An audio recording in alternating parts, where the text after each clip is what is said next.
के समक्ष प्रकट हुए और उसकी इच्छा पूछी। ध्रुव भाव विभोर होकर बोला, भगवन, जब मेरी माता सुरुचि ने अपमानजनक शब्द कहकर मुझे पिता की गोद से उतार दिया था, तब माता सुनीति के कहने पर मैंने मन ही मन यह निश्चय किया था कि जो परब्रह्म भगवान श्री विष्णु इस संपूर्ण जगत के पिता हैं, जिनके लिए सभी जीव एक समान हैं, अब मैं केवल उनकी गोद में बैठूंगा।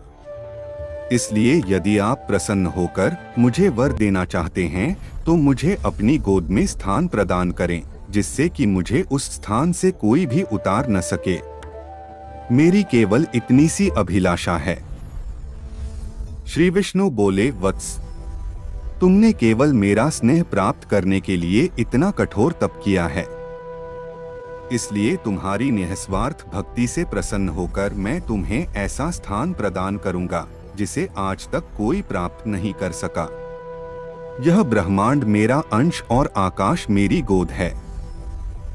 मैं तुम्हें अपनी गोद में स्थान प्रदान करता हूँ। आज से तुम ध्रुव नामक तारे के रूप में स्थापित होकर ब्रह्मांड को प्रकाशमान करोगे।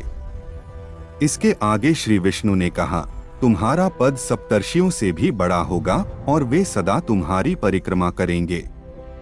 जब तक यह ब्रह्मांड रहेगा कोई भी तुम्हें इस स्थान से नहीं हटा सकेगा। वत्स, अब तुम घर लौट जाओ।